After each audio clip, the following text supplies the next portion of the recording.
I am 79 years old. Last Tuesday evening, at precisely 7:14 p.m., I realized I was a ghost. It didn't happen with a dramatic medical diagnosis, a sudden fall, or a near-death experience. It happened in the carpeted hallway of the house I have meticulously cleaned for 42 years, right in front of the thermostat. The evening was unseasonably cold, a damp chill that seemed to settle directly into my marrow. I walked over to the new digital thermostat my son had installed for us, reaching out to bump the temperature up just 2 degrees. Before my index finger could even graze the plastic screen, a large, dry hand clamped over my wrist. It was my husband, Arthur. We had been married for 60 years. He didn't look at my face. He didn't look into my eyes. His gaze remained entirely fixed on the television screen in the adjacent living room, where a golf tournament was playing on mute. He gently, but firmly, moved my hand away from the wall. "Leave it, Martha," he muttered, his voice dripping with that casual, devastating condescension he didn't even know he possessed. "You don't know how this new digital one works, dear. You'll just mess up the programming, and I'll have to call David to fix it again. Put a sweater on." He patted my shoulder, 2 light taps, the exact way one might praise an obedient, slightly dim-witted golden retriever, and shuffled back to his recliner. I stood there in the hallway, the mechanical hum of the refrigerator the only sound in the house. I looked down at the hand he had just batted away. I stared at the translucent skin, the sprawling map of blue veins, the liver spots, and that heavy gold band that had been slowly, silently, cutting off my spiritual circulation for 6 decades. "You don't know how it works, dear." It was such a small thing, a microaggression so trivial that if I were to complain about it to my daughter, she would sigh and tell me I was being overly sensitive. But in that exact fraction of a second, the illusion of my entire life shattered. I saw myself through Arthur's eyes. I saw myself through society's eyes. I was no longer a human being with agency, desires, or a functioning intellect.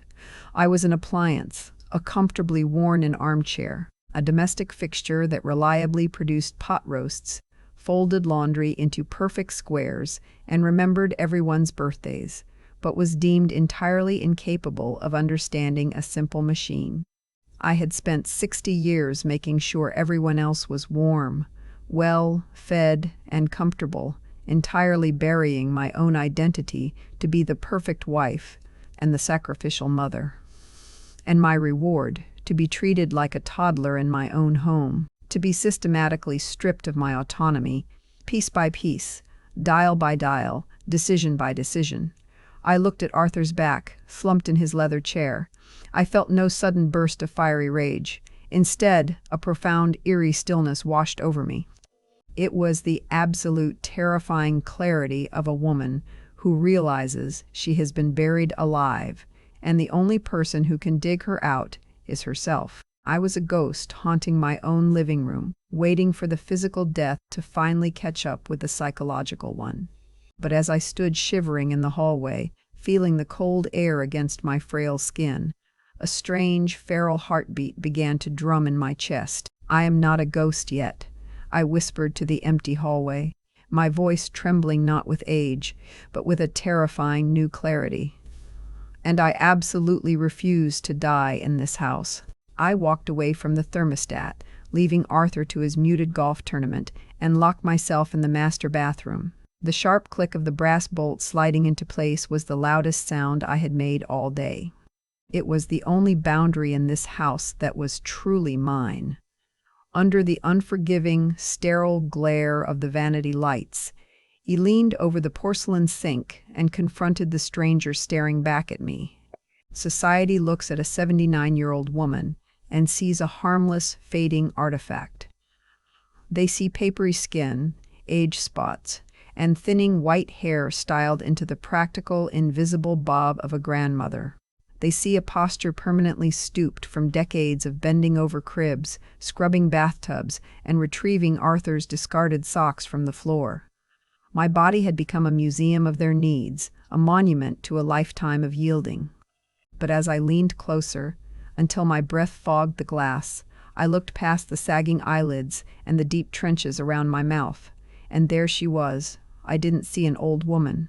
I saw a 19-year-old girl staring back with a fierce, terrified intensity. The girl who had once read Thoreau under the covers with a flashlight. The girl who had kept a secret scrapbook of the towering, mist-draped pines of the Pacific Northwest, promising herself she would breathe that air before she died. Then came the sudden pregnancy at 20. The hasty wedding, the mortgage, the endless cycle of school lunches and PETA meetings.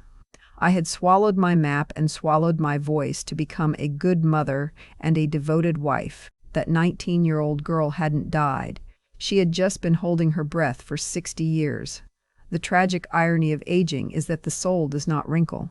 The mind remains a sharp, wild thing, pacing relentlessly behind the brittle cage of the ribs, screaming for a freedom the body can no longer easily chase. I pulled away from the mirror and opened the bottom drawer of my vanity. I bypassed the lavender dusting powder and the sensible cotton underwear I had worn for decades. In the very back, buried beneath a stack of old washcloths, I found a rusted tin tea box I had kept since 1972. It used to hold spare buttons and safety pins. I dumped them into the trash bin. Earlier that afternoon, Arthur had left a $20 bill on his mahogany dresser, meant for the dry cleaner. I unlocked the bathroom door, walked silently into our bedroom, and picked up the crisp green paper. I carried it back to the bathroom like it was a live coal. I folded the bill, once, twice, until it was a tiny, dense square. I dropped it into the empty tin box. It made a sharp, hollow clink against the metal bottom. It was only $20, a pathetic, insignificant sum. But as I stared down into the dark tin, I felt a rush of adrenaline so potent it made my vision blur. It wasn't theft. It was back pay. A meager down payment for 6 decades of indentured servitude disguised as a sacred vow. It was the very first breath of my own life.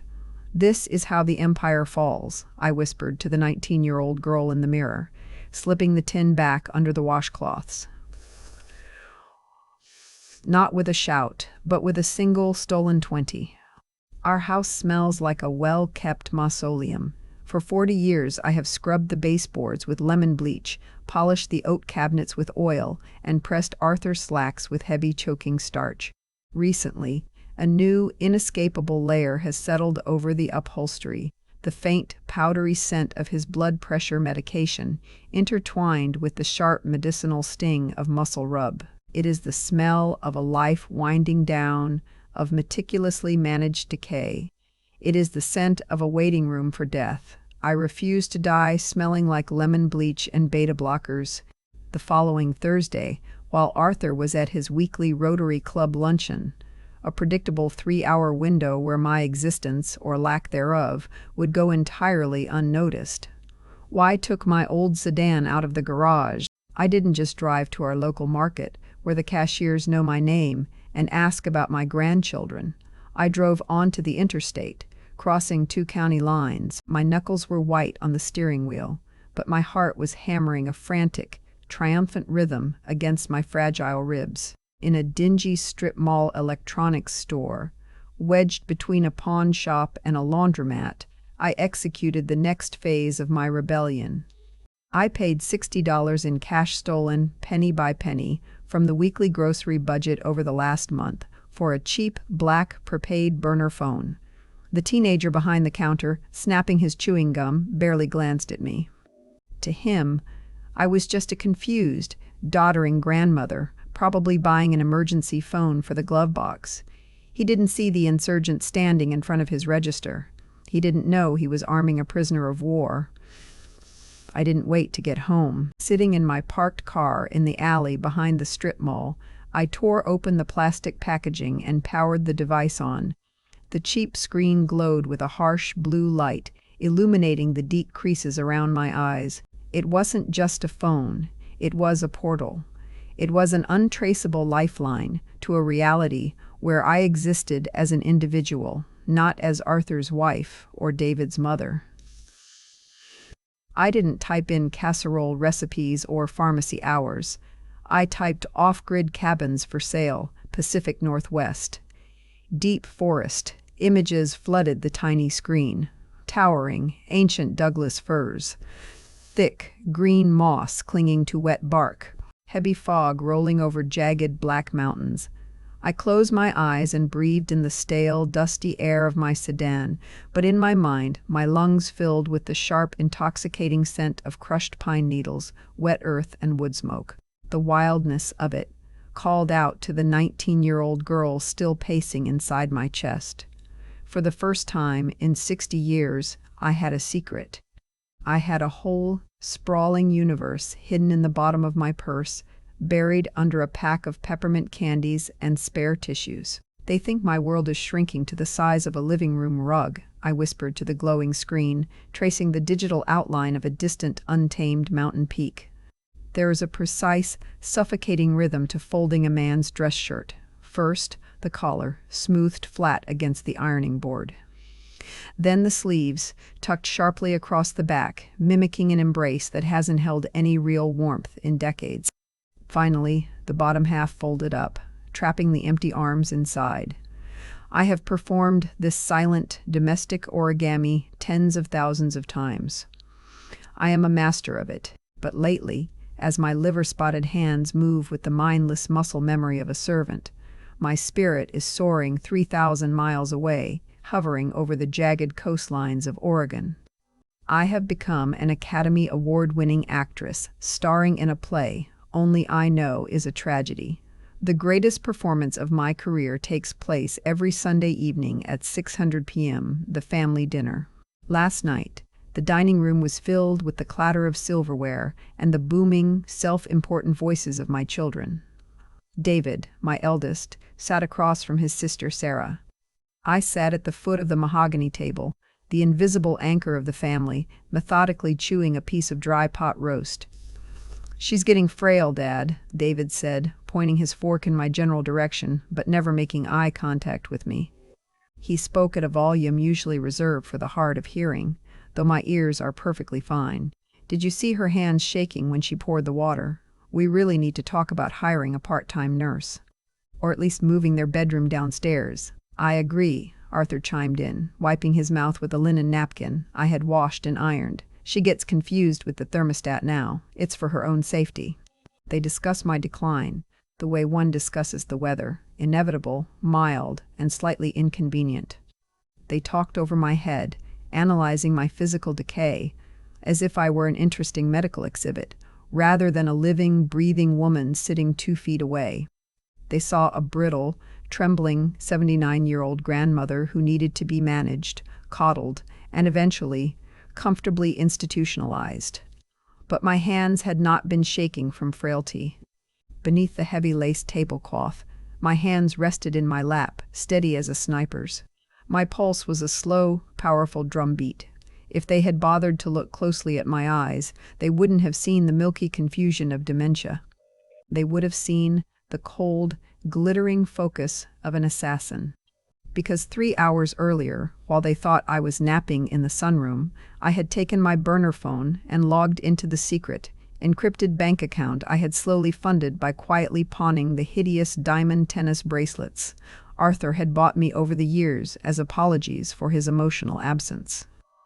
With one tap of a frail, arthritic finger, I had authorized a wire transfer of $45,000 to a title company in the Pacific Northwest. As I sat there, listening to them debate whether I was still competent enough to use the stairs, I was no longer just the woman who cooked their meals and washed their clothes. I was a landowner. I owned 3 acres of untamed timberland and a wood stove cabin at the end of a dirt road, entirely in my own name.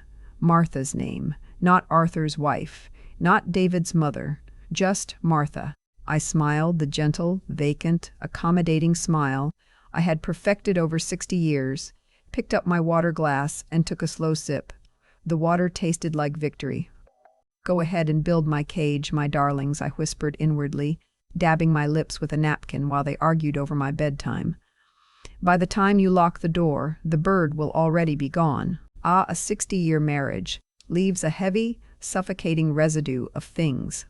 Our four-bedroom colonial is not a home. It is a museum dedicated to the performance of my life. Every shelf, every cabinet, every velvet-lined drawer holds the hollow artifacts of a woman I merely pretended to be.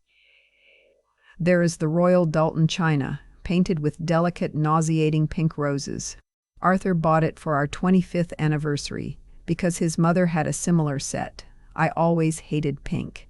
There are the heavy silver gravy boats I spent hours polishing for Thanksgiving dinners, where no one asked me a single question about myself. There are the towering, leather-bound photo albums, hundreds of pages, documenting my meticulously orchestrated smile, alongside a man who never once asked what I dreamed of when I stared out the kitchen window. When a prisoner plans an escape, they do not pack the chains that bound them. They travel light. So, I began the purge. It started slowly, a quiet dismantling of our shared history. On Tuesdays, while Arthur slept in his recliner with the television blaring, I would take 3 porcelain dinner plates, wrap them securely in yesterday's newspaper, and bury them at the bottom of the trash bin beneath the coffee grounds and eggshells. By Thursday, I moved on to the photo albums. Sitting on the attic floor, my arthritic knees screaming in protest, I slid the heavy books from their dusty boxes, my spine curved, fragile as spun glass, a physical manifestation of a woman bent and broken by decades of domestic labor. Yet, inside this crumbling vessel, my mind was a roaring furnace. I felt no nostalgia. I felt no grief. I felt only the ruthless, mechanical efficiency of an executioner. I tore the photos of us into jagged halves. The vacations to Florida, where I managed the luggage, the children, and his temper while he golfed. The anniversary dinners, where I wore pearls that felt like a choke chain. I threw them all into heavy black contractor bags. I kept only one photograph, a small, faded Polaroid of myself at 19, standing alone by a lake, hair whipped wild by the wind, staring defiantly into the lens. The rest went to the landfill. The most chilling revelation of this entire process was not the act of erasing my own legacy. It was the absolute terrifying blindness of my family. For 3 weeks, I systematically hollowed out our home. The china cabinet was half empty. The bookshelves were thinning. The mantel was stripped of its silver-framed memories. And Arthur simply walked past the gaping negative spaces every single day to fetch his evening scotch, entirely oblivious. He didn't notice the disappearing plates or the missing albums because he didn't look at our surroundings any more than he looked at me. To him, the house was just a backdrop, and I was just a prop. I was systematically erasing my footprint from this earth, right in front of their eyes, and they were too consumed by their own reflections to notice the ghost was packing her bags. "I am unhaunting this house, piece by piece," I whispered to the empty glass shelves, closing the china cabinet door with a soft, final click. "By the time you notice the museum is empty, my dear, the curator will be 1,000 miles away." In the harsh, unforgiving light of the afternoon sunroom, I rolled up the sleeve of my beige cardigan and stared at my left forearm. At 79, human skin loses its elasticity. It becomes translucent, a delicate parchment paper, barely containing the fragile blue machinery of veins underneath. If I bump my arm against a doorframe, a dark purple blossom of a bruise will bloom by evening. It is a body that demands caution, a body that society insists must be wrapped in soft, neutral fabrics, hidden away, and treated with pitying reverence. But as I traced a trembling finger over the raised silver line of my C-section scar, the brutal zipper where David was pulled from me 50 years ago, I realized a horrifying truth. My body has never actually belonged to me. It was a vessel for my children. It was a comfort and a convenience for my husband. It was a canvas upon which time, gravity, and domestic labor had carved their ruthless, unconsenting histories. Every mark on my flesh, the stretch marks, the surgical scars, the sunspots from gardening in the relentless July heat while Arthur watched baseball indoors, was a record of something that had happened to me, a record of my servitude. I had never intentionally marked myself. I had never claimed this territory as my own. I reached into the pocket of my cardigan, past the lint and the crumpled tissues, and pulled out the heavy black burner phone. I dialed a number I had memorized from a late-night internet search. It belonged to a parlor called Iron and Ink, located in a gritty industrial district downtown where Arthur wouldn't be caught dead. A gruff, deep voice answered on the second ring. "Iron and Ink, talk to me. I need to confirm an appointment for tomorrow morning," I said. My voice, usually a soft, accommodating murmur, was suddenly forged from cold steel. "For Martha." There was a pause, the sound of keyboard clacking. "Right, Martha." The pine tree silhouette on the inner forearm. "Look, lady, I told you when you booked this online. Skin gets real thin at your age. The ink can blow out. It's gonna hurt more than you think, and it might not heal pretty." He was trying to protect me. He saw a brittle old woman who might break under the buzz of his machine. He didn't understand that the frail, paper-thin exterior he was worried about puncturing was nothing but a cocoon. "Young man," I replied, my tone terrifyingly calm and utterly immovable, "I have spent 6 decades biting my tongue so hard I taste blood, just to keep the peace in a house that doesn't see me. I gave birth to an 11-pound boy with nothing but a spinal block, and a husband who complained about the hospital chairs. Do not speak to me of pain. Just have the needle ready at 9,000 am." He chuckled, a low, nervous sound of sudden respect. "Yes, ma'am. See you tomorrow." I hung up the phone. A single, solitary pine tree, the exact species of Douglas fir that stood sentinel around the cabin I now owned in secret. It wouldn't just be a tattoo. It would be a brand of ownership. The very first permanent decision I was making for myself, etched into the only thing I could truly take with me. "They think my body is a decaying monument to their comfort," I whispered to the sunlit, translucent skin of my wrist, anticipating the violent, beautiful sting of the needle. "But tomorrow I am reclaiming the Holy Land. To execute the final financial maneuver of my escape, I had to leave the sterile, suffocating terrarium of my suburb and venture into the chaotic heart of the city. I parked my sedan 3 blocks away from a loud, aggressively modern coffee shop, crawling with college students and remote workers. The air inside was thick with the bitter electric scent of roasted espresso and the relentless clatter of keyboards, a beautiful, deafening contrast to the muted, ticking clock silence of Arthur's living room. No one looked up when I walked in. In a room full of youth and ambition, a 79-year-old woman in sensible orthopedic shoes is entirely invisible. It is the perfect camouflage for a heist. I found her sitting at a small corner table, a mobile notary named Jessica, 20-something, chewing on her lower lip while scrolling through her phone. I sat down across from her. She looked up, startled, her eyes instantly softening into that familiar nauseating glaze of patronizing sweetness society reserves for the elderly. "Oh, hi, are you Martha?" she asked, speaking loudly over the hiss of the espresso machine. She reached into her leather tote. "Did your son send you? I have the closing documents for the property right here. Do you need me to explain them to you, or did he already go over it?" I didn't smile my practiced, accommodating grandmother smile. "My son has nothing to do with this," I said. My voice was low, clipped, and possessed a glacial authority that made her posture snap straight.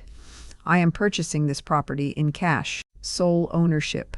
I have read the contract in its entirety. Produce the pen." Jessica swallowed hard, the patronizing smile vanishing from her face. Suddenly, she didn't see a confused old lady needing directions. She saw the matriarch of her own rebellion. Wordlessly, she slid the thick stack of legal-sized papers across the sticky wooden table and handed me a heavy brass fountain pen. I stared down at the crisp white pages. Warranty deed. Lot 4, Blackwood Ridge, Oregon. My cardiologist recently warned me about my heart rate, prescribing a new pill to keep the muscle docile and predictable. He told Arthur to monitor me for palpitations, warning that a racing heart at my age was a prelude to a stroke. As I gripped the heavy brass pen, my chest began to hammer against my ribs like a trapped bird. My pulse roared in my ears, drowning out the indie music playing over the cafe speakers. My hands, usually plagued by the dull ache of arthritis, were suddenly flooded with a hot, violent energy. I wasn't having a medical episode. I was experiencing the pure, unadulterated adrenaline of total autonomy. I pressed the nib to the paper. For 60 years, every legal document I had ever touched required me to be an appendage. Mrs. Arthur Vance, co-signer, dependent. But here, in the shadows of this loud, anonymous coffee shop, I dragged the ink across the dotted line and resurrected a dead woman, Martha Helen Hayes. I wrote my maiden name, the name of the 19-year-old girl who loved the row and the smell of pine. I wrote it with a heavy, deliberate flourish that nearly tore the paper. I signed page after page, each stroke of the pen severing another invisible chain, dismantling the prison Arthur and my children had so lovingly built for me. Jessica stamped the final page, her eyes wide with a quiet, terrified respect as she slid the documents into a manila envelope and handed it to me. "They think my heart is failing because it beats too fast," I whispered to the manila envelope as I walked out into the biting city wind, clutching the deed to my own life. "But they don't realize. It's just finally learning how to beat." At precisely 6:00 p.m. on Monday evening, I placed the final pot roast of my life in the center of the mahogany dining table. It was a masterpiece of domestic obedience. The meat was tender, falling apart at the slightest touch of a fork. The carrots and potatoes were roasted in the exact savory reduction Arthur had preferred since 1974. I had tied my floral apron tight around my waist, performing the ritual of the devoted homemaker one last time. Arthur sat at the head of the table, unfolding his crisp linen napkin and laying it across his lap. He didn't look at me as I served him. He didn't remark on the smell of the food or thank me for the 2 hours I had spent standing on my aching feet in the kitchen. His eyes were glued to the evening news playing on the small television he insisted on keeping on the sideboard. I took my seat at the opposite end of the long table, a vast polished expanse of wood stretching between us like a frozen lake. I didn't serve myself. I just sat there, my hands folded perfectly in my lap, and watched him eat. Scrape, clink, chew. The metallic sound of his fork hitting the porcelain plate echoed in the stifling, silent cavern of the dining room. For decades, the monotonous, wet sound of his chewing had been the metronome of my slow suffocation. It used to grate against my nerves, a constant reminder of my invisible, unpaid labor. But tonight, it sounded entirely different. Tonight, it sounded like a countdown. Society dictates that when a mother and a wife abandons her post, especially a woman of my generation, she must be racked with a crippling, agonizing guilt. She must weep over old photographs. She must agonize over the pain she is about to inflict. She must hesitate at the door, torn between her duty and her desires. But as I sat there, listening to the heavy, rhythmic ticking of the grandfather clock in the hallway, I searched the deepest corners of my soul for even a single drop of remorse. There was nothing. The well had run completely dry. In its place was an eerie, absolute silence. It was the terrifying, beautiful calm of a glacier that has finally snapped off from the mainland and is quietly, inevitably drifting out to the open sea. I felt the cold, electric anticipation of a prisoner sitting on her cot. The night before a meticulously planned jailbreak. The tunnel was dug. The guards were asleep. The getaway car was gassed up. Arthur wiped his mouth with his napkin, took a sip of water, and finally glanced down the table at my empty plate. "You're not eating, Martha," he stated. It wasn't a question. It was an observation of a slight deviation in his routine.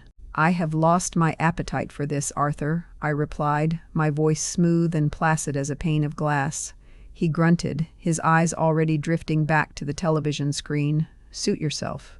Don't complain if you wake up hungry in the middle of the night." He had no idea. He was sharing his evening meal with a phantom. He was talking to a woman who had already packed a single canvas duffel bag and hidden it in the trunk of her sedan. He thought tomorrow was just another Tuesday, a day where his shirts would be ironed and his coffee poured. He didn't know the world as he knew it was ending in 12 hours. He thinks I am just quietly watching him eat. I whispered to the steady ticking of the grandfather clock, feeling the cold brass key to my cabin pressing against my thigh in my pocket. He doesn't know I am watching the warden chew his final meal, just waiting for the sun to rise on my escape. At 5:30 a.m., the house was entirely submerged in the bruised, purple light of false dawn. Upstairs, the rhythmic, mechanical wheeze of Arthur's CPAP machine echoed through the master bedroom, a synthetic respiration for a man I no longer knew. I stood downstairs in the immaculate kitchen, the cold marble of the island chilling my fingertips. I took a piece of heavy, cream-colored stationery, the kind I used to write polite, hollow thank-you notes for terrible Christmas gifts, and uncapped my pen. When a woman leaves after 60 years, society expects a sprawling manifesto of grief. A tear-stained letter begging for understanding. I wrote exactly 3 sentences. Arthur, I have taken my half of the joint savings. David has the number for a weekly housekeeper, and the thermostat is set to 72. Do not look for me. I did not sign it, love, Martha. I did not sign it at all. I folded the heavy paper with the same ruthless military precision I had used on his dress shirts, and left it dead center on the island, right next to his empty coffee mug.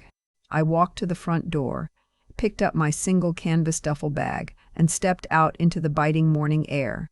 The bag contained 3 thick wool sweaters, a pair of heavy boots, my worn copy of Thoreau, and the burner phone. 60 years of existence, reduced to 15 pounds of canvas. I pulled the front door shut behind me. The lock engaged with a sharp, heavy click. It was the sound of a vault finally sealing itself off. By 9,000 am, I was sitting in a black leather chair in the back of Iron and Ink, breathing in the sharp, clinical smell of green soap and rubbing alcohol. The artist, a towering man with a thick beard and a neck covered in chaotic, colorful murals, gently wiped my inner forearm with an antiseptic swab. He looked at my translucent, paper-thin skin, then up at my face, his eyes full of a strange, gentle hesitation. "Ready?" he asked, his voice a low rumble. I nodded, my posture rigid, my eyes locked on my own flesh. The machine roared to life with an angry, mechanical buzz. When the cluster of needles first pierced my skin, it was a sharp, burning tear. It was a violent intrusion. To the outside world, inflicting this kind of trauma on a 79-year-old body would seem like madness. My doctor would have paled, my children would have called a psychiatric hold. But as the artist dragged the needle down, dragging thick black ink into the dermis to form the trunk of the Douglas fir, I didn't flinch. I didn't close my eyes. I watched the tiny beads of blood well up around the fresh lines, mixing with the dark ink. It was agonizing. It was breathtaking. It was a baptism. For the first time in my entire existence, I was bleeding on my own terms. I was not bleeding from childbirth. I was not bruising from domestic labor. I was enduring a pain that I had chosen to permanently mark a body that I had finally, definitively conquered. As the tree grew on my arm, a dark, permanent silhouette against a canvas of faded, liver-spotted skin, the ghost of the dutiful wife evaporated in the sterile air of the tattoo parlor. They think my skin is too fragile to bear the needle, that I should be wrapped in cotton until the end, I whispered over the angry buzz of the machine, watching my own blood wipe away with the green soap. But they don't know. I am just bleeding out the ghost, drop by beautiful drop. The drive took 3 days. 3 days of cheap motels, bad diner coffee, and the hypnotic, endless stretch of the highway unspooling before me. With every mile marker I passed, the invisible, crushing weight of Arthur's house lifted from my shoulders, until my spine, bent for 60 years, felt dangerously, thrillingly straight. It was raining when my tires finally crunched onto the gravel driveway of Lot 4, Blackwood Ridge, I turned off the ignition. The engine sputtered and died, and then the silence hit me. It was not the heavy, suffocating silence of my former dining room, where words were withheld as a weapon. This silence was a massive, living, breathing entity. It was the sound of heavy raindrops hitting the dense canopy of ancient Douglas firs. It was the low groan of the wind moving through the valley. It was a wild, indifferent symphony that demanded absolutely nothing from me. I stepped out of the car, my boots sinking into the wet, black earth. I didn't reach for an umbrella. I let the freezing rain soak through my wool sweater. I walked up the 3 wooden steps to the porch of the cabin, the heavy brass key cold and sharp in my palm. I unlocked the door and pushed it open. It smelled of wood smoke, old cedar, and damp dust. There was no fine china to polish. There were no white carpets to vacuum. There was a cast iron stove, a bed with a heavy quilt, and a single window that perfectly framed a jagged, mist-draped mountain. It was raw. It was empty. It was entirely, exclusively mine. I stood on the porch, looking out at the sprawling, endless expanse of timberland, and I peeled the plastic bandage off my inner left forearm. The tattoo was red, angry, and raised. The black ink of the pine tree stood stark against my fragile, translucent skin. The cold mountain wind hit the raw nerves of the fresh wound, sending a sharp, agonizing, glorious sting all the way up to my shoulder. I didn't wince. I closed my eyes, filled my lungs with the sharp scent of crushed pine needles, and smiled. If you are listening to this, if you are sitting in a perfectly vacuumed living room right now, folding someone else's laundry, waiting for your family to suddenly look up and ask you what you want, listen to me very carefully. Stop waiting. They never will. They will love the comfortable, selfless mother you perform. They will cherish the immaculate, quiet peace you provide, but they will never, ever voluntarily hand you back the keys to your own life. Do not wait for their permission to exist. Do not let them speak to you like a child simply because your hands have weathered. Do not let them turn your existence into a waiting room for a gentle, convenient death. Be selfish. I beg of you, be radically, terrifyingly, unapologetically selfish while you still have breath in your lungs. Take back your money. Take back your body. Take back the clock. Let them call you crazy. Let them call you ungrateful.